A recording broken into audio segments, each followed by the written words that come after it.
And don't even get me started on this fucking fork truck. This fucking thing right here, they wanted me to store that inside, out of view. It's a 40-year-old piece of machinery. I bought it because it saved me a lot of money moving shit around, especially the power sports that I would take off a truck. Now, if you go up the street, a lot of businesses have a very old, shitty eyesore piece of machinery. I had to then spend money turning this into a work of fucking art. Fortunately, it made me go viral. So I'm not completely mad about this one.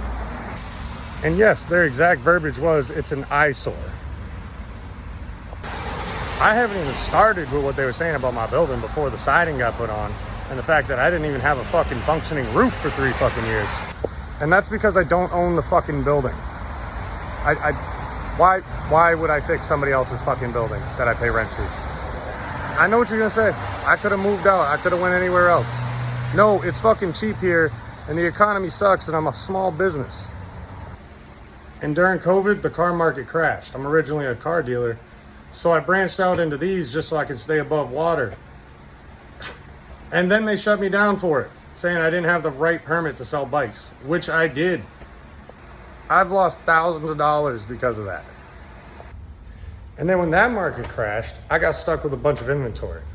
The car market was still doing so bad that I switched into classics. You know why? Because everybody that buys a classic always has the money for something special like that. And then they noticed I had a bunch of old classic cars, but they didn't look that great. So again, the eyesore comments come up. They labeled all my vehicles as junk. And when they did that, I have never heard of this being done to any other car dealership.